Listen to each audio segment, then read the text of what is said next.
If P1 and P2, if P1 and P2 are two odd prime numbers such that P1 is greater than P2, then P1 का square minus P2 का square is what. अब देखो यहां पर समझते, अगर हमारे पास में कोई P1 और एक P2 नंबर है, ठीक है, तो मैं यहां लिख लेता हूं कि एक नंबर है P1 और एक नंबर है P2, दोनों ऑड प्राइम नंबर्स हैं। ठीक है सर, दोनों ऑड नंबर अगर है, अगर दोनों नंबर्स ऑड प्राइम है तो हम नंबर्स क्या क्या ले सकते हैं, P1 को हम कह देते हैं 3 और 5, लेकिन यहाँ पर एक कंडीशन दे रखी है कि P1 जो है वो ग्रेटर है P2 से। तो मैंने P1 को बोल दिया 5 हो जा तू, और P2 को बोल दिया तू 3 हो जा, राइट। फिर उसके बाद में कह रहा है तो हमारे को बताओ P1 का स्क्वायर माइनस P2 का स्क्वायर। तो P1 का स्क्वायर मतलब इसका स्क्वायर करना होगा हमें, ठीक है, तो 5 का स्क्वायर करना होगा और 3 का स्क्वायर करना होगा। तो 5 का स्क्वायर 25 और 3 का स्क्वायर 9। तो 25 में से अगर मैं माइनस करूँ 9 तो हमारा कितना निकल के आएगा 16। क्लियर है। तो हमारे को यहाँ पर नंबर जो मिल रहा है वो कौन सा नंबर मिल रहा है, इवन नंबर मिल रहा है। ठीक है, तो ऑप्शन में an even number an odd number इस तरीके से ऑप्शन दिए हुए। ठीक है, लेकिन आप कहोगे, फिर से मैं कहूँगा कि एक पे ही ट्राई नहीं मारना है, और भी हमें कुछ लेने हैं क्वेश्चन। तो हम क्या करते, एक काम करते, यहाँ पर हमने 5 और 3 को लिया था ना, P1 और P2, अब की बार कुछ और नंबर ले लेते हैं, प्राइम नंबर्स, राइट। ले सकते हैं ना हम प्राइम नंबर्स, और कुछ भी ले लेते हैं, 2 और प्राइम नंबर्स लेने हैं। तो हम एक काम करते हैं 5 3, चलो ठीक है, और हम ले लेते हैं 7 और 5 अब की बार। ठीक है, तो 7 अगर हम लेते हैं, 7 और 5 हमने लिया, तो 7 जो है उसका स्क्वायर 49 होगा और 5 का 25 होगा, और 49 में से अगर 25 लेस करता हूँ तो 24 आता है। अगेन हमें क्या मिला, इवन नंबर मिला। तो यहाँ से एक चीज़ तो क्लियर हो गई कि जब भी अगर ऐसी सिचुएशन होगी तो इवन नंबर ही मिलेगा।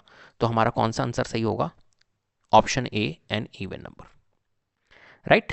चलिए क्वेश्चन नंबर 7 है, if two positive integers A and B, दो पॉजिटिव इंटीजर्स है ए एंड बी, जिसको एक्सप्रेस किया जाता है in the form of A is equal to P Q square और B is equal to P cube Q. ठीक है, तो P Q being prime numbers, then LCM आपको बताना है, एलसीएम ऑफ ए बी मतलब ये ए और एक बी नंबर्स है। तो ए नंबर है हमारा किस फॉर्म में, पी क्यू स्क्वायर्स के फॉर्म में, और बी नंबर है हमारा पी क्यूब क्यू के फॉर्म में, राइट। हमें क्या बताना है, एलसीएम। देखो एलसीएम के लिए हमेशा क्या करते हैं हम, एलसीएम के हम देखते हैं highest power, simple highest power देखते हैं। तो मुझे एक बात बताओ, अगर मैं इसका एलसीएम निकालूंगा तो P, देखो यहाँ पर P की पावर 1 है, यहाँ P की पावर 3 है, तो P की पावर 1 और P की पावर 3 में हाईएस्ट पावर क्या हुई, P की पावर 3, तो हमने ले लिया P की पावर 3। यहाँ Q की पावर 2 है और यहाँ Q की पावर 1 है, तो हाईएस्ट पावर क्या हुई Q की पावर 2, तो ये हमारा एलसीएम हो जाएगा। तो LCM P cube Q square, तो कहाँ पर दिख रहा है हमारे को, किस ऑप्शन में, P cube Q square, option C में, तो ऑप्शन सी हमारा करेक्ट होगा। क्लियर है। चलिए, तो ये क्वेश्चन नंबर 7 हमने यहाँ पर किया है। अब क्वेश्चन नंबर 8 है हमारे पास में, जो कि क्या कह रहा है, ये कह रहा है एचसीएफ निकालो ए और बी का, मतलब ये क्वेश्चन है हमारे पास में, इन क्वेश्चन नंबर 7 ही है, लेकिन इनका क्या करना है, हमारे को एचसीएफ निकालना है। ठीक है, हम एचसीएफ निकाल लेते हैं यहाँ पर। ये लो भैया, ए नंबर जो था वो क्या था हमारे पास में, पी क्यू स्क्वायर था, नंबर वही है, और बी जो था वो था पी क्यूब क्यू स्क्वायर, नहीं पी क्यूब क्यू, राइट। अब की बार हमें क्या निकालना है, एचसीएफ निकालना है। एचसीएफ में हमेशा ध्यान रखना, एचसीएफ मीन्स होता है लोवेस्ट पावर। एचसीएफ के लिए हमेशा हमें क्या करना होता है, लोवेस्ट पावर लेनी होती है। एलसीएम में हाईएस्ट, एचसीएफ में लोवेस्ट। ठीक है, तो यहाँ पर लोवेस्ट देखो, पी और पी क्यूब में लोवेस्ट क्या दिख रहा है, पी दिख रहा है। यहाँ पी की पावर 1 है, यहाँ पी की पावर 3 है, तो लोवेस्ट पी है। क्यू की पावर 2 और क्यू की पावर 1 में लोवेस्ट क्या है, क्यू की पावर 1 मतलब क्यू, तो पी क्यू हमारा आंसर होगा। कहाँ पर है भैया, ऑप्शन ए में पी क्यू दिख रहा है, ऑप्शन ए हमारा करेक्ट होगा। क्लियर है। चलिए बढ़ते हैं आगे क्वेश्चन नंबर 9 की ओर। If two positive integers m and n are expressible in the form m is equal to P Q cube. देखो दो पॉजिटिव इंटीजर्स है, कौन कौन से हैं, m और n है, जिनको एक्सप्रेस किया जाता है m is equal to P cube Q में, and n is equal to P cube Q square में, where P Q are prime numbers. तो आपको फाइंड करना है एचसीएफ ऑफ m और n। m और n जो थे ये नंबर्स थे, तो इनका आपको क्या करना है, सिंपल HCF फाइंड करना है। जैसा प्रीवियस क्वेश्चन था वैसा ही क्वेश्चन है, तो इसमें कोई दिक्कत है ही नहीं, राइट। तो हम कर लेते हैं। तो देखो नंबर m है जो कि किस फॉर्म में है, p क्यूब क्यूब, ठीक है, और n जो है वो किस फॉर्म में है, p क्यूब क्यू स्क्वायर। अब हमें क्या करना है, हमें निकालना है HCF। तो HCF निकालने के लिए हमें क्या करना होता है, हमेशा हमेशा HCF के लिए लोवेस्ट पावर देखनी होती है, लोवेस्ट पावर देखनी होती है। तो देखो यहाँ पर P है और यहाँ P क्यूब है, तो लोवेस्ट पावर P है। Q क्यूब है, Q स्क्वायर है, लोवेस्ट पावर Q स्क्वायर है। P Q स्क्वायर कहाँ पर दिख रहा है, ऑप्शन बी में, तो ऑप्शन बी हमारा करेक्ट होगा। क्लियर है। चलिए आगे बढ़ते, question number 10th। If the LCM of a and 18 is 36, right. LCM हमें दिया हुआ है a और 18 का कि 36 है, तो आपको बताना है HCF of a and 18 is 2, then आपको फाइंड करना है a की वैल्यू, ठीक है। एलसीएम आपको गिवन है और HCF गिवन है।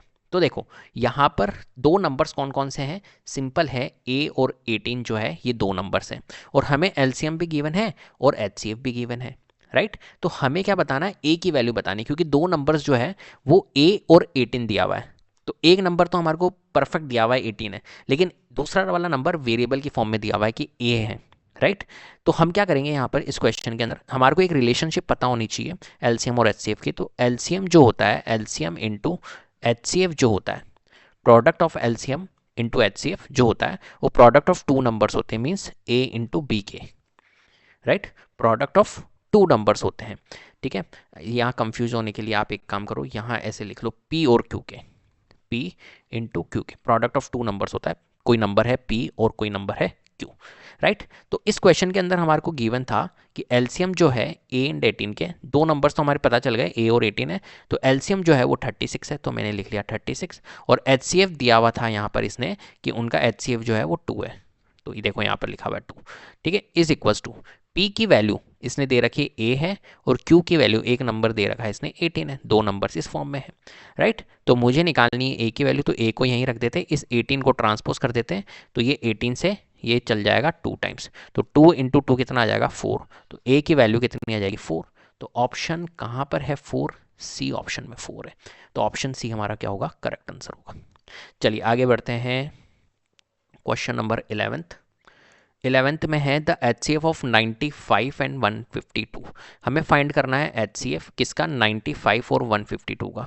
तो 95 और 152 का HCF, अब देखना अप्रोच, ठीक है। मैं क्या करूंगा यहाँ पर 95 और 152 के ऐसे HCF नहीं निकालूंगा कि यहाँ पर प्राइम फैक्टर्स करूंगा और फिर देखूंगा HCF ऑफ 195 और 152, नहीं। मैं क्या करूंगा यहाँ पर HCF करने के लिए मैं ऑप्शन से ही खेलूंगा, ठीक है। HCF means highest common factor, highest common factor मतलब इन ऑप्शंस में हमें देखना है हाईएस्ट नंबर और वो क्या कर रहा हो, इनको डिवाइड कर रहा हो। HCF मतलब तो यही तो होता है हाईएस्ट कॉमन फैक्टर, कि इनका कोई एक कॉमन फैक्टर होगा जो हाईएस्ट होगा, तो मैं ऑप्शन में चल जाऊंगा और ऑप्शन में एक हाईएस्ट नंबर देख लूंगा, और अगर वो हाईएस्ट नंबर इनको डिवाइड कर रहा है तो वही ऑप्शन करेक्ट होगा, सिंपल। क्लियर है, क्यों मैं इसको पूरा करूँ सॉल्व। तो अब देखो 57, 1, 19 और 38 में सबसे पहले मैं हाईएस्ट नंबर देखता हूँ, हाईएस्ट कौन सा है 57, ग्रेटेस्ट नंबर 57 है। 57 को चेक करता हूँ, 57, 95 और 152 दोनों नंबर को डिवाइड कर रहा है क्या, तो 57 तो एक को भी नहीं कर रहा है, तो 57 तो नहीं होगा, पॉसिबल ही नहीं है। फिर उसके बाद में सेकंड हाईएस्ट कौन सा दिख रहा है, यहाँ पर 38 दिख रहा है, तो 38 को चेक करूंगा क्या 38 कर रहा है क्या, 38 भी नहीं कर रहा है। फिर नेक्स्ट हाईएस्ट को चेक करूंगा तो C19 है हमारे पास में, तो 19 देखो 19 इस नंबर को भी करता है और इस नंबर को भी, 19 95 को करता है 5 टाइम्स और 19 हमारा 152 को करता है 8 टाइम्स, ठीक है। तो हमारा 19 क्या होगा, हमारा इसका करेक्ट आंसर होगा C19। और हम चाहे तो हम वैसे भी निकाल सकते हैं, लेकिन ऑप्शन अगर हमारे पास में अवेलेबल है तो हम ऑप्शन से खेलेंगे तो ज़्यादा अच्छा रहेगा, ठीक है। नहीं तो क्या करेंगे हम यहाँ पर इनको रिड्यूस करेंगे, 95 है तो 95 के लिए हम प्राइम फैक्टर्स निकालेंगे, तो प्राइम फैक्टर्स जो निकलेगा वो निकलेगा 1, ठीक है। इसके जो 95 के प्राइम फैक्टर्स निकलेंगे वो क्या निकलेंगे, 1 निकलेगा, ठीक है, प्राइम फैक्टर्स, और हमारा 5 निकलेगा और 19 निकलेगा। ऐसे ही हम इसके निकालेंगे तो 1 इंटू 2 7 जा, 2 से काट देते, 2 7 जा 14, 2 6 जा 12, फिर 38 इंटू 2, 2 19 इंटू 2 की पावर 3, ठीक है। तो 2 2 जा 4, 4 2 जाए तो 2 की पावर 3 और 19 निकलेगा, ये इसका निकल रहा है। तो HCF के लिए हमें क्या करते हैं, HCF के लिए करते हैं हम यहाँ पर कॉमन देखते हैं। तो कॉमन तो हमें यहाँ पर नज़र आ रहा है 19, तो HCF जो होगा वो 19 होगा। तो इस तरीके से भी आप निकाल सकते हो, लेकिन टाइम कंज्यूमिंग है ये वाला मेथड, ठीक है। तो आप डायरेक्टली आप कर सकते हो इस क्वेश्चन को।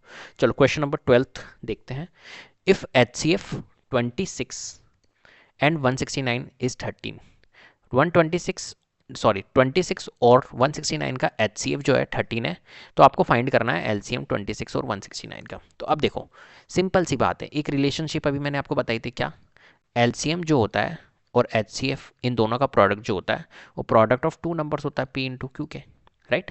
तो LCM आपको गिवन है, नहीं LCM नहीं गिवन है, LCM तो आपको निकालना है, लेकिन आपको HCF यहाँ पर दिया हुआ है 13, तो यहाँ लिख लेता हूँ मैं 13 is equal to product of two numbers. यहाँ पर नंबर कौन कौन से हैं, एक नंबर तो 26 है और एक नंबर हमारे को 69 दिया हुआ है।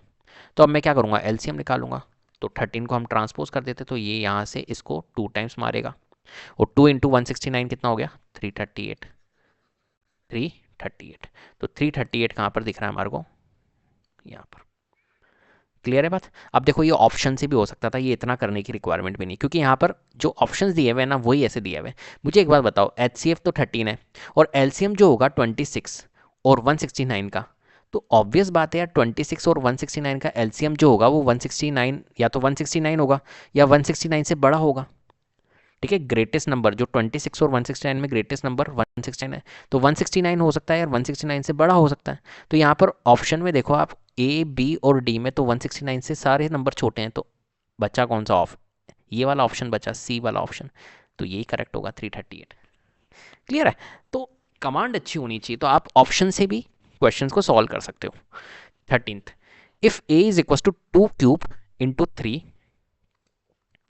If A is equal to 2 cube into 3, B की वैल्यू 2 इंटू 3 इंटू 5, C की वैल्यू 3 की power n into 5, and LCM जो दिया हुआ है वो गिवन है, तो आपको फाइंड करना है n की वैल्यू, ठीक है।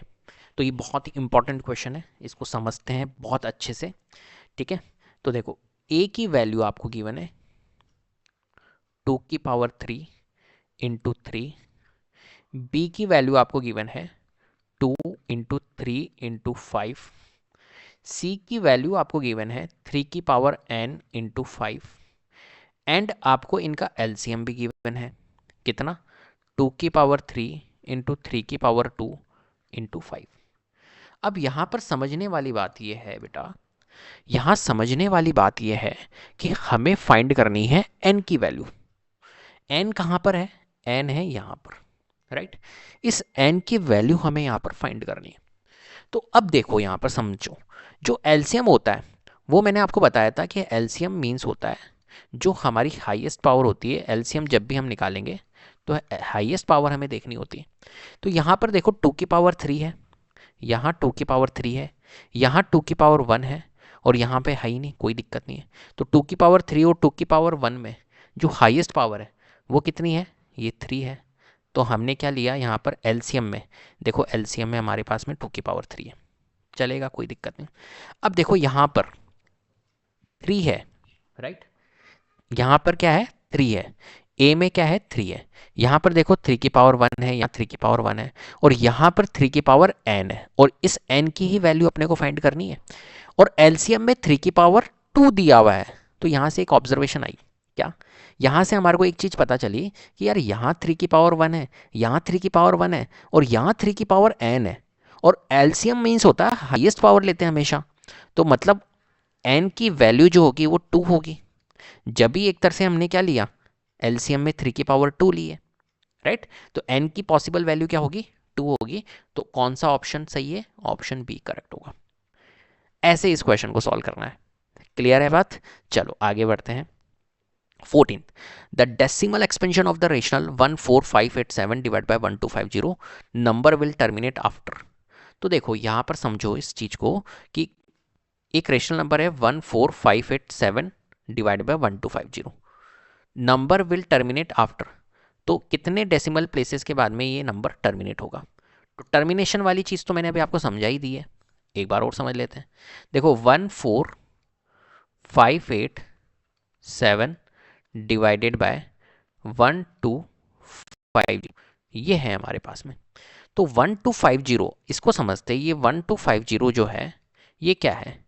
तो 1250 के लिए हम क्या करेंगे, 1250 को मैं क्या कह सकता हूँ, मैं कह सकता हूँ 125 इंटू 10, ठीक है। और 125 तो हमारा 5 की पावर 3 होता है, और इंटू 10 2 इंटू 5, तो ये सॉल्व होके 5 की पावर 4 इंटू 2 हो जाएगा। तो पहला काम क्या करना है, प्राइम फैक्टर्स निकाल लेना है। तो 1250, क्योंकि डिनोमिनेटर को फोकस करना है, जब भी हम डेसिमल प्लेसेस वाले क्वेश्चंस करेंगे तो डिनोमिनेटर को फोकस करना है। तो 5 की पावर 4 और 2 की पावर यहाँ पर 1 है। तो डेसिमल एक्सपेंशन में हमें को ध्यान रखना है, हमेशा क्या देखनी होती है, हमें देखनी होती है पावर, ठीक है।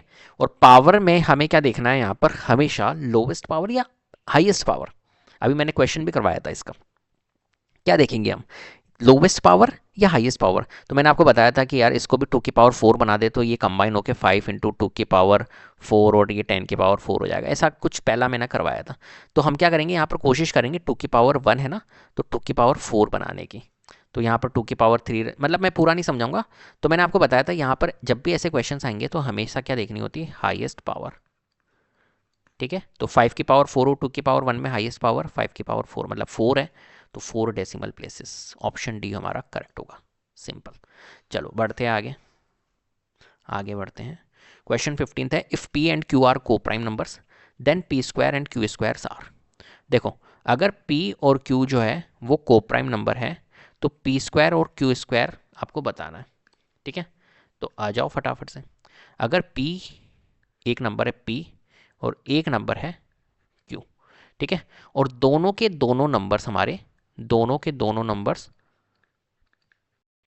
को प्राइम नंबर्स हैं, राइट। को प्राइम नंबर्स मींस क्या होता है, को प्राइम नंबर्स मींस होता है कि उनके जो एचसीएफ होता है ना, जो उनका एचसीएफ होता है, को प्राइम नंबर का एचसीएफ हमेशा 1 होता है। अब ऐसा नहीं है, कई बच्चे समझते हैं को प्राइम नंबर मींस दोनों नंबर प्राइम होते होंगे तो वो को प्राइम नंबर है, ऐसा नहीं होता है, ठीक है। तो को प्राइम नंबर का एचसीएफ हमेशा 1 होता है, बस ये ध्यान रखना, उनका जो कॉमन फैक्टर होगा ना वो हमेशा क्या होगा, 1 होगा, हाईएस्ट कॉमन फैक्टर। अब देखो मैं ऐसा क्यों कह रहा हूँ, कोई एक काम करते को प्राइम नंबर ले लेते हैं, राइट। तो मैंने ले लिया एक को प्राइम नंबर, एक लिया मैंने 6 को, और को प्राइम नंबर हमेशा पेयर के फॉर्म में होंगे। तो को प्राइम नंबर 6 और क्यू आ गया मेरा 7, 6 और 7 एक को प्राइम नंबर है, क्योंकि जब मैं इसका एचसीएफ निकालूंगा तो 1 आएगा। तो अब देखो 6 और 7, तो अगर मैं 6 का स्क्वायर करता हूँ तो कितना आता है मेरा 36, और 7 स्क्वायर करता हूँ तो 49। और इन दोनों अगर मैं देखूँ P square and Q square are, इसने कहा है पी स्क्वायर और क्यू स्क्वायर, इन दोनों का भी अगर मैं एचसीएफ कैलकुलेट करना चाहूँ तो भी 1 आएगा, मतलब 36 और 49, ये भी हमारे क्या है, ये भी हमारे को प्राइम नंबर है, राइट। तो हमेशा ध्यान रखना कि अगर कोई दो को प्राइम नंबर है तो उनका स्क्वायर भी क्या होता है, को प्राइम नंबर ही होता है। तो कहाँ पर है भैया हमारे पास में ऑप्शन ए को प्राइम नंबर। क्लियर है।